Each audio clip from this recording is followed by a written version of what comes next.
This year's Innovation Award goes to the University of Evansville.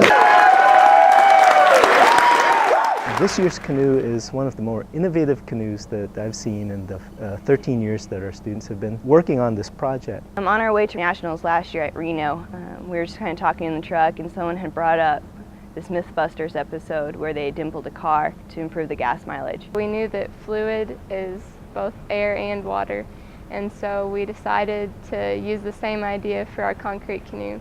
And I was kind of shaking my head. I was thinking, well, I don't think this is going to work. Talked to some of the other professors and they said, well, I don't know if this is going to work either. We made 2 canoe prototypes. One had a smooth bottom and the other one had the dimpled bottom, and we were able to place them in a flume, which allowed us to measure the strains and the drag that the canoe felt. We found out that the dimpled canoe experienced a 28% reduction in drag. One of the biggest challenges with installing dimples was how do we make the dimples and how do we place them inside the mold. We had the dimensions from the analysis team that we needed to achieve, so we used a PVC pipe cap and used that as a cookie cutter, and then we're able to bake the dimples and super glue them into the mold. At regionals, unfortunately, due to weather, we weren't able to race. The morning we got to the race, there was water all over the road and there were 2-foot tall waves, so we were never able to actually get the boats out and race. We swamp tested it and that was it. And so our scores were only based on 3 of the 4 areas, which is final product, which is our canoe and our display table, our presentation, and then our design paper. The one thing that UE does great in is having our engineers right. So we were able to place first in the paper and first in the final product.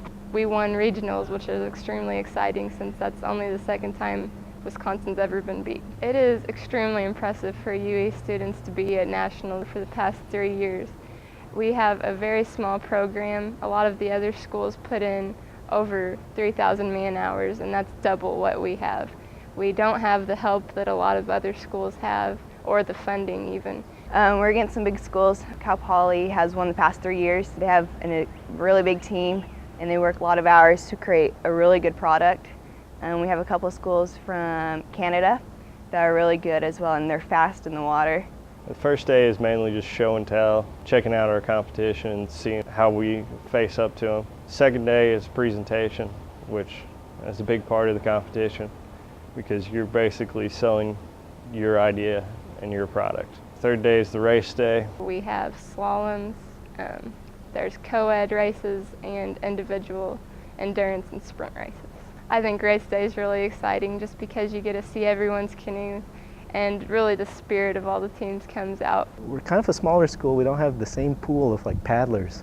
So paddling is going to be a kind of an issue for us here at the national level. But what we really want to be known for are the innovations that we have and also our academic prowess. Concrete Canoe allows you to see what really goes on in a project from beginning to end with management, cost, estimations, and then the engineering behind it. And so it kind of just gives you that overall view of a project. One of the things that's important for our students is to make sure that they get noticed by working on these different kinds of projects. So not everyone works on Concrete Canoe, not everyone is as successful in Concrete Canoe, and anything that gets your resume up to the top, getting looked at employers, I think that's a good thing for our students.